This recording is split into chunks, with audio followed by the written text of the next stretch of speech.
Hello. जी, अस्सलाम वालेकुम sir. वालेकुम सलाम। खैरियत से हो? जी अल्हम्दुलिल्लाह, आप ठीक है सर? हाँ, अल्लाह का करम है। और पढ़ाई वढ़ाई हो रही है? जी सर, पढ़ाई पढ़ाई हो रही है। अच्छा अच्छा, चलो ठीक है, अच्छी बात है। कितने लोग कनेक्ट हुए? क्लास शुरू किया जाए? जी सर, लगभग लगभग तो हो ही गए हैं और बाकी हैं कुछ।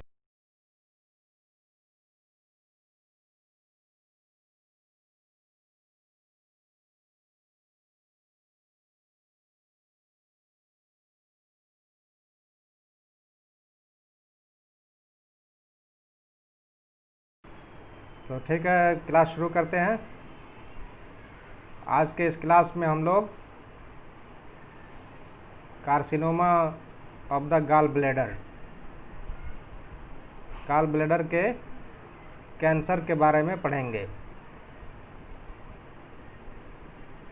गाल ब्लैडर में कैंसर के असबाब क्या हैं, उसमें किस तरह के अफराद इस मर्ज़ में मुब्तला होते हैं, किस तरह के मर्ज़ी तगयुरात अस्सलाम वालेकुम सर। नज़री और खुर्दबीनी मुताला करने पर दिखाई देते हैं, और इसके की जो है क्लिनिकल फीचर्स या अलामत और निशानियां ऐसे मरीज़ों में किस तरह की हुआ करती हैं, इन सब के बारे में आज हम लोग इस क्लास में पढ़ेंगे। तिब्बे यूनानी की इस्तिलाह में गाल ब्लैडर कैंसर को क्या कहते हैं? सरताने मिरारा, सरतान कैंसर को कहते हैं। तो गाल ब्लैडर में जब कैंसर हो जाए तो उसको सरताने मिरारा कहते हैं।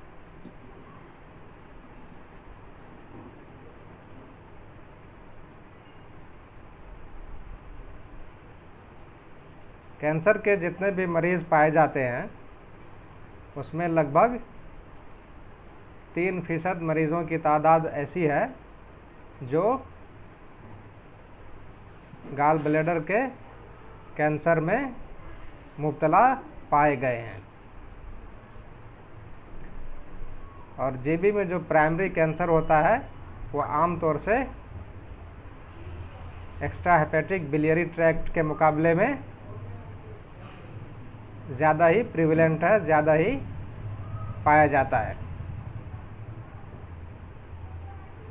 ऐसे अफराद या ऐसी ख़वातीन जो कोलीलिथियासिस या कोलिसिस्टाइटिस में मुब्तला हुआ करती हैं, या जिनके जो हिसात मिरारा या वर्म मिरारा की मरीज़ा हुआ करती हैं, उन ख़वातीन में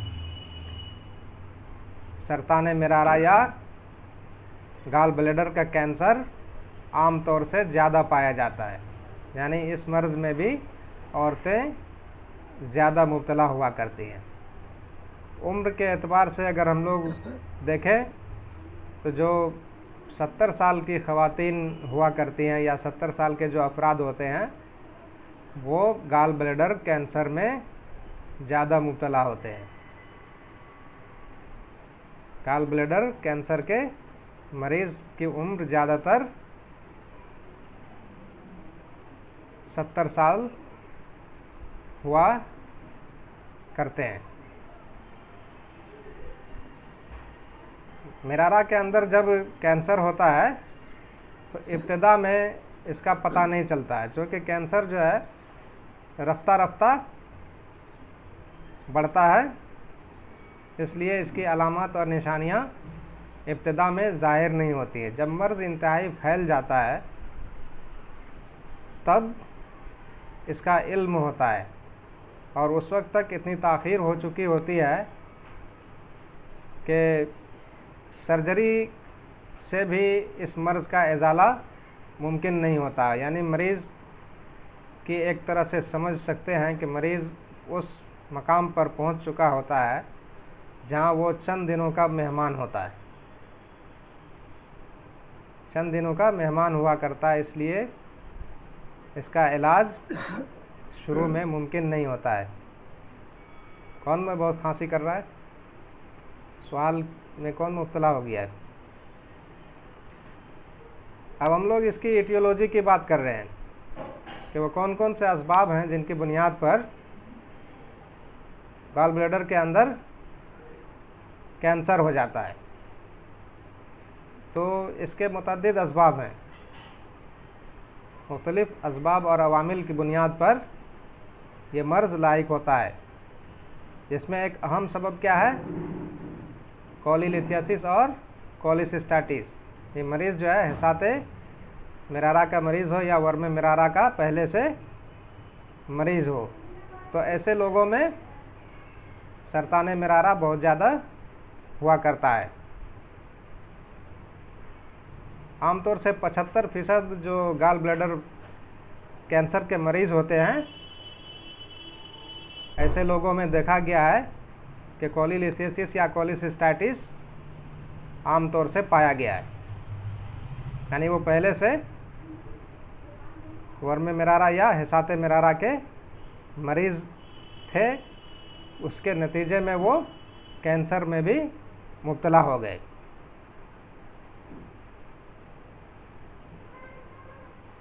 और जो पोर्सिलेन गॉल ब्लैडर होता है, जिसके बारे में हमने बताया था कि इसमें गॉल ब्लैडर के अंदर कैल्सिफिकेशन हो जाता है और वो अंडे के छिलके की तरह से टूटने लगता है।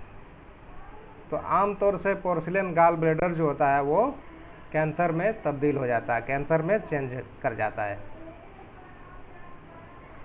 बहुत सारे केमिकल एजेंट्स हैं, वो भी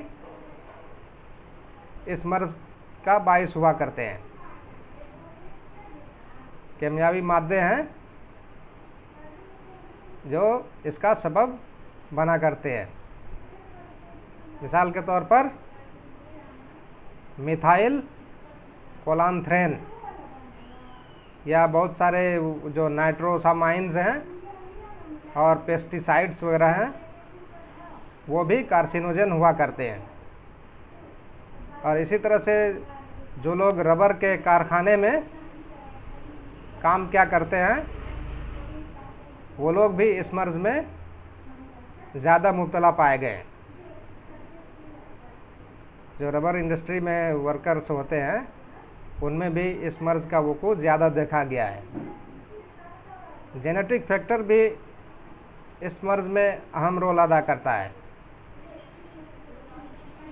जो जापानीज़ इमाइग्रेंट्स होते हैं या फिर जनूबी मगरबी अमेरिका के जो बाशिंदे होते हैं, वो लोग भी इस मर्ज़ में बहुत ज़्यादा मुब्तला पाए गए हैं। इसके अलावा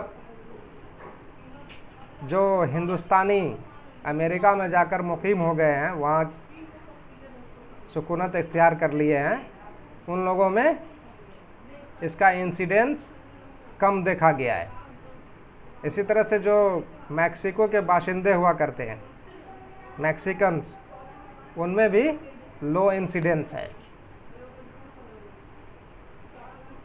इन असबाब व अवामिल के अलावा बाज़ मुतफर्रिक या मिसलेनियस असबाब भी हैं। ऐसे अफराद जो बिलियरी ट्रैक्ट का ऑपरेशन करा चुके हों, वो लोग भी इस मर्ज़ में ज़्यादा मुब्तला पाए गए। उनमें भी गॉल ब्लैडर कैंसर का वक़ूअ या इंसिडेंस ज़्यादा देखा गया है। या फिर वो अफराद जो इन्फ्लामेटरी बाउल डिसीज़ में मुब्तला होते हैं, जैसे क्रोन्स डिसीज़ या अल्सरेटिव कोलाइटिस, वर्म कोलोन, करही वगैरह के मरीज़ हुआ करते हैं, उनमें भी इस मर्ज़ का इंसिडेंस ज़्यादा देखा गया है। अब हम लोग इस मर्ज़ के पैथोलॉजिक चेंजेस की बात कर रहे हैं कि इस मर्ज़ में किस तरह के मर्ज़ी तगय्युरात पाए जाते हैं। आमतौर से जो है, जो गॉल ब्लैडर है, उसके किस मकाम पर कैंसर पाया जाता है? जो फंडस है, फंडस में सबसे ज़्यादा पाया जाता है, काउल मिरारा में। और दूसरा नेक्स्ट कॉमन साइट कौन सा है? नेक। जो गॉल ब्लैडर की नेक है, उनुके मेरारा, उसमें सरतान ज़्यादा पाया जाता है। ग्रॉसली जब हम लोग इसकी स्टडी करते हैं तो गॉल ब्लैडर कैंसर दो तरह की हुआ करती है, एक इनफिल्ट्रेटिंग और दूसरी किस्म कौन सी है? फंगेटिंग। इनफिल्ट्रेटिंग में किस तरह के कैरेक्टर्स पाए जाते हैं? जब इसको नंगी आंखों से देखते हैं, मुशाहदा करते हैं, तो जीबी वाल जो होती है वो सख्त हुआ करती है, उसमें सलाबत पाई जाती है, और इर्रेगुलर डिफ्यूज थिकेनिंग पाई जाती है। उसमें एक तरह की कैफियत नहीं पाई जाती, बल्कि वो इर्रेगुलर शेप की होती है, और जो मेरारा की दीवार है, वाल है, वो दबीज हो जाती है, थिक हो जाती है, मोटी हो जाती है। इसके साथ साथ हो सकता है कि उसके अंदर डीप अल्सरेशन भी मौजूद हो। डीप अल्सरेशन भी मुमकिन है उसके अंदर मौजूद हो, जिसके नतीजे में गॉल ब्लैडर वाल और लीवर भी उस मकाम का मुतासिर हो जाता है। और जब उसको काट करके देखते हैं, उसको काट करके जब देखा जाता है तो किस तरह दिखाई देता है? गॉल ब्लैडर वाल जो है वो सख्त होता है, फर्म होता है। फर्म होने की क्या वजह है? Serous growth. सीरस ग्रोथ की वजह से गॉल ब्लैडर वाल फर्म दिखाई देता है, सख्त हुआ करता है। अब हम लोग फंगेटिंग टाइप की बात कर रहे हैं। फंगेटिंग टाइप में इसमें भी जो मेरारा की नशोनुमा होती है वो इर्रेगुलर हुआ करती है। इसका कोई पर्टिकुलर शेप नहीं होता है, इर्रेगुलर होता है, और फ्राइबल पेपिलरी या फूल गोभी के मानंद दिखाई देता है, कॉलीफ्लावर की तरह से दिखता है। अब हम लोग हिस्टोलॉजिकल स्टडी की बात कर रहे हैं। जब उसको माइक्रोस्कोप के नीचे देखा जाता है तो कैंसर की नौइयत किस तरह हुआ करती है? 90% मरीजों में गॉल ब्लैडर कैंसर जो है एडिनोकार्सिनोमा होता है। 90% मरीजों में गॉल ब्लैडर जो कैंसर होता है वो एडिनोकार्सिनोमा हुआ करता है। ये पेपिलरी भी हो सकता है, बाकी लोगों में ये पेपिलरी भी हो सकता है, और इनफिल्ट्रेटिव भी हो सकता है, वेल डिफरेंशिएटेड भी हो सकता है, और पुअरली डिफरेंशिएटेड एडिनोकार्सिनोमा भी हो सकता है।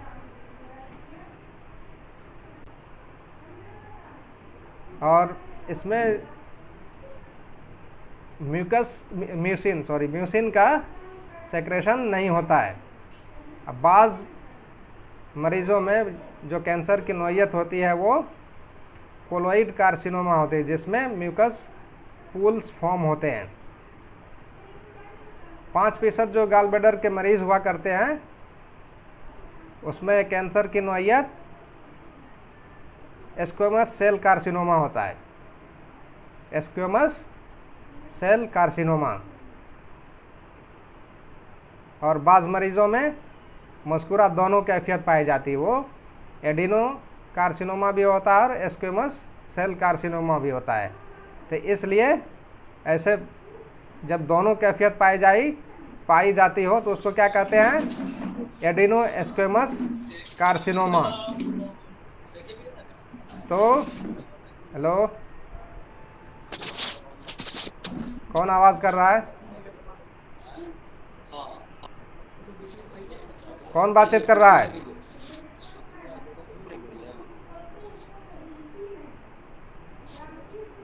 तो बाज़ मरीज़ों में दोनों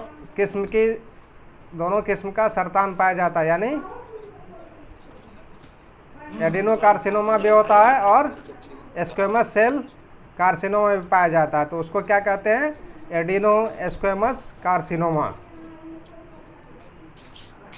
अब हम लोग इस मर्ज के क्लिनिकल फीचर की बात कर रहे हैं। कौन रेगुलरली आवाज़ पैदा कर रहा है?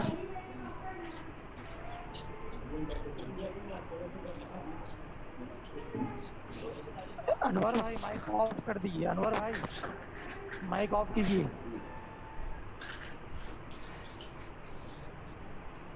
अब हम लोग सर म्यूट कर दीजिए आप उनको।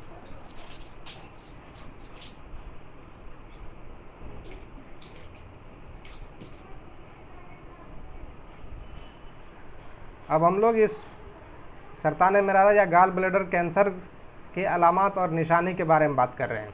किस तरह के क्लिनिकल फीचर्स इस मर्ज में मिला करेंगे। तो आमतौर से चूँकि गाल ब्लैडर कैंसर जो होता है ये स्लोली ग्रो करता है, तो इब्तिदा में इसकी अलामात और निशानियां नहीं मिलती हैं। इब्तिदा में इसकी अलामात और निशानियां नहीं मिला करती हैं, और डायग्नोसिस जब होती है तो ऐसे मरीज़ ज़्यादातर कोलीलिथियासिस के भी मरीज़ हुआ करते हैं। जब उसका गाल ब्लैडर का ऑपरेशन होता है, कोलिसिस्टेक्टोमी किया जाता है और उसको हिस्टोपैथोलॉजिकल एग्जामिनेशन के लिए भेजा जाता है, तो मालूम होता है कि मरीज़ कैंसर में भी मुब्तला था, जीबी कैंसर में भी मुब्तला था। जो लोग सिम्टोमेटिक हुआ करते हैं, जो लोग सिम्टोमेटिक होते हैं उनमें किस तरह की अलामतें पाई जाती हैं? पेन एब्डोमिन होगा, जॉन्डिस होगा, और जब उसके एब्डोमिन को पाल्पेट करेंगे तो एब्डोमिनल मास भी होगा। एब्डोमिनल मास भी पाया जाता है। मरीज़ की भूख खत्म हो जाती है, loss of appetite, loss of weight, यानी एनोरेक्सिया और वेट लॉस वगैरह पाई जाती है। हाँ, हेलो जी सर। जी सर। हाँ, तो मैं कह रहा था कि इसकी जो इब्तिदा में अलामत और निशानियाँ नहीं मिलती हैं और जब बहुत ताख़ीर हो जाती है तब इसकी अलामत और निशानियों का पता चलता है। तो जो सिम्टोमेटिक पेशेंट होते हैं उसमें पेन एब्डोमिन होगा, राइट साइड में, राइट हाइपोकोंड्रिक रीजन में पेन होगा, और जब एब्डोमिन को पाल्पेट करते हैं तो गाल ब्लैडर भी पाल्पेबल होता है, मास फील होगा। ठीक है, इसके साथ साथ मरीज़ की भूख खत्म हो जाती है, मरीज़ का वज़न बिल्कुल कम हो जाता है। और जब मर्ज़ मेटास्टेसिस कर जाता है या फैल जाता है, जिसमें मुंतशिर हो जाता है, तो ये लीवर के साथ साथ अपने आसपास की साख्तों को भी मुतासिर करता है। और जब बहुत ज़्यादा फैल जाता है तो लंग, पेरिटोनियम, गैस्ट्रोइंटेस्टाइनल ट्रैक्ट वगैरह को सबको मुतासिर कर देता है। किसी को कुछ पूछना जानना है तो बोलो। सर वो एटियोलॉजी में वो क्या कहते हैं हम, एक रबर की फैक्ट्री वगैरह में काम करने से और एक दूसरी चीज़ क्या बताइए? जो केमिकल्स होते हैं ना, बाज़ केमिकल्स जो कार्सिनोजेनिक केमिकल्स होते हैं, उसके नतीजे जी में सर। भी ये मर्ज होता है। वो केमिकल कौन कौन से हैं? जो पेस्टिसाइड्स वगैरह हैं, ठीक है, या कोलांथ्रेन, मिथाइल कोलांथ्रेन केमिकल होता है, ये सब सरताने मिरारा का सबब बना करता है।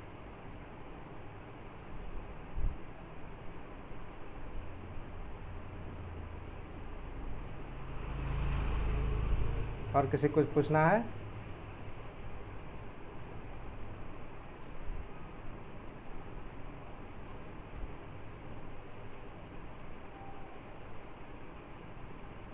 मिसलेनियस में क्या क्या बताया है? क्रॉन्स डिजीज किसी को मिसलेनियस कॉजेज, मिसलेनियस कॉजेज में यस सर। ऐसे लोग जिनका जो बिलियरी ट्रैक्ट है, अगर उसका किसी तरह का ऑपरेशन हुआ है तो वो लोग भी इस मर्ज़ में मुब्तला होने की इस्तेदाद रखते हैं। या फिर जो इन्फ्लामेटरी बाउल डिसीज़ हैं जैसे अल्सरेटिव कोलाइटिस या क्रोन्स डिसीज़, इन अमराज में अगर कोई पहले से मौजूद है तो उन लोगों में भी इसका इंसिडेंस ज़्यादा देखा गया है।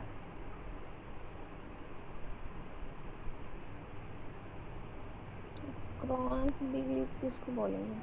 हाँ, पढ़ाएंगे इसके बारे में हम, ठीक है। ठीक है सर। और किसी कुछ पूछना है?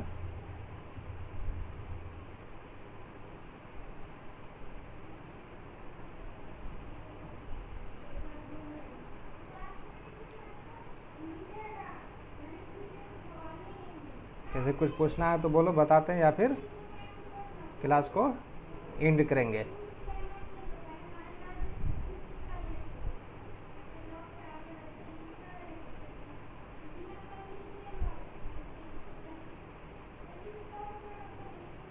मोहम्मद अतीउल्लाह,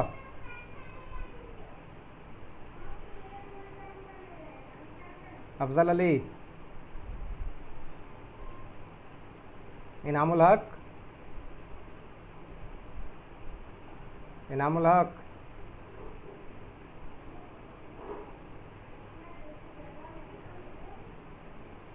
लगता है अब किसी को कुछ पूछना नहीं है, एंड किया जाए? जी सर। चलो ठीक जी है। सर, किया। ठीक है। अस्सलाम वालेकुम सर। वालेकुम सलाम रहमतुल्लाहि व बरकातुहू।